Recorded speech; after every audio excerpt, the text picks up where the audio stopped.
आकाशवाणी भोपाल से प्रस्तुत हैं प्रादेशिक समाचार।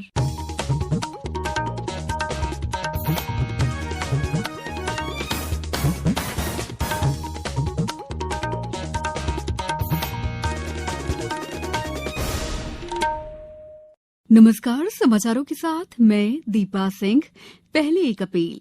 देश कोविड टीकाकरण अभियान के अंतर्गत 150 करोड़ टीके लगाने की दिशा में निरंतर आगे बढ़ रहा है। कोरोना वायरस का नया वेरिएंट मिलने से चिंताएं बढ़ी हैं। आपसे हमारी अपील है कि यथाशीघ्र दोनों ही टीके लगवाएं और अन्य लोगों को भी टीके लगवाने के लिए प्रेरित करें। कृपया 3 सरल उपायों का पालन जरूर करें। मास्क लगाएं, 2 गज की दूरी बनाए रखें, हाथ और चेहरा साफ रखें। कोविड से संबंधित किसी भी जानकारी और मार्गदर्शन के लिए राष्ट्रीय हेल्पलाइन नंबर 01123978046 और 1075 पर संपर्क करें। सबसे पहले मुख्य समाचार। प्रधानमंत्री नरेंद्र मोदी ने जीरो बजट आधारित प्राकृतिक खेती सहित कृषि और खाद्य प्रसंस्करण के विभिन्न मुद्दों पर दिया जोर। राज्य मंत्रिपरिषद ने 9,373 करोड़ रुपए की 22 नल जल योजनाओं को मंजूरी दी। प्रदेश में टीकाकरण महाअभियान के तहत आज करीब 14 लाख नागरिकों का हुआ टीकाकरण और प्रदेश में अगले साल 14 से 28 जनवरी तक मनाया जाएगा आनंद उत्सव। अब समाचार विस्तार से। प्रधानमंत्री नरेंद्र मोदी ने जीरो बजट आधारित प्राकृतिक खेती सहित कृषि और खाद्य प्रसंस्करण के विभिन्न मुद्दों पर जोर दिया है। वीडियो कॉन्फ्रेंस के माध्यम से गुजरात के आणंद में कृषि और खाद्य प्रसंस्करण पर राष्ट्रीय सम्मेलन को संबोधित करते हुए प्रधानमंत्री ने कहा कि जीरो बजट आधारित प्राकृतिक खेती और कृषि तथा कृषि आधारित स्वच्छ ऊर्जा को बदलने में प्रौद्योगिकी की अहम भूमिका है। श्री मोदी ने कहा कि प्राकृतिक खेती के इस आंदोलन में देश के 8 करोड़ से अधिक किसान जुड़े हुए हैं। उन्होंने कहा कि सम्मेलन के नतीजों से देश भर के किसान लाभान्वित होंगे। 3 दिवसीय इस सम्मेलन में 5,000 से अधिक किसानों ने भाग लिया और हजारों अन्य किसान वर्चुअल माध्यम से इस सम्मेलन से जुड़े रहे।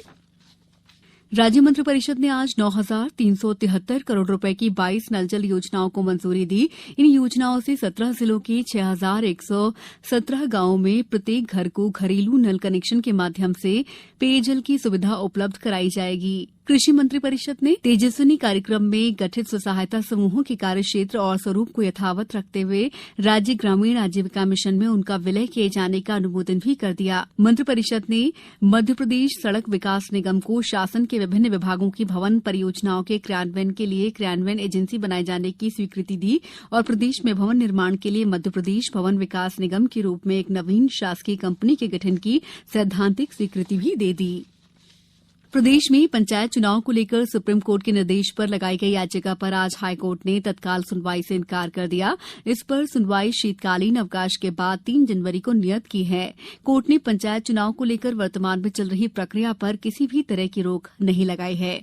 चीफ जस्टिस रवि मलिमठ और जस्टिस विजय कुमार शुक्ला की डबल बेंच में मामले की सुनवाई हुई।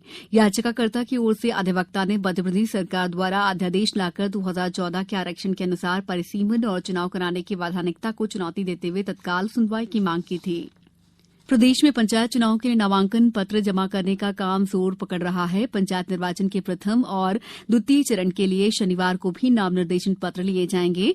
नामांकन पत्र जमा करने की अंतिम तारीख 20 दिसंबर है। अशोकनगर में आज 73 अभ्यर्थियों ने नाम निर्देशन पत्र जमा किए। इनमें से 38 महिला अभ्यर्थी हैं। रायसेन में 3, सागर में 4, देवास में 2, उमरिया में 6 और आगर मालवा में 13 नामांकन पत्र जमा हुए। अब समय है आजादी के अमृत महोत्सव पर समाचार एकांश की क्विज प्रतियोगिता में कल पूछे गए प्रश्न के विजेता का नाम बताने का। कल हमने पूछा था, मध्य प्रदेश में नर्मदा नदी की लंबाई कितनी है? सही उत्तर है 1077 किलोमीटर। सही उत्तर देने वाले श्रोताओं में से भाग्यशाली विजेता हैं बालाघाट जिले के शिव कुमार पटले। श्री पटले ने अपनी प्रतिक्रिया में प्रादेशिक समाचार एकांश की क्विज प्रतियोगिता को एक सराहनीय पहल बताया। नमस्कार, मेरा नाम डॉक्टर शिव कुमार पटले है और मैं बालाघाट जिले के तहसील परसवाड़ा के ग्राम खरपड़िया का मूल निवासी हूं और मैं बचपन से ही आकाशवाणी के कार्यक्रम को नियमित रूप से सुनते आ रहा हूं। मुझे आज आकाशवाणी के प्रोग्राम बहुत अच्छे लगते हैं और आज़ादी के अमृत महोत्सव का जो कार्यक्रम चलाया जा रहा है उससे मुझे बहुत सारी जानकारी मिल रही है। मैं आकाशवाणी का बहुत शुक्रिया अदा करता हूँ, बहुत बहुत धन्यवाद देता हूँ ऐसे प्रोग्राम चलाने के लिए। समाचारों में वक्त है ब्रेक का। कोविड-19 से बचाव और सुरक्षित रहने के 3 उपाय।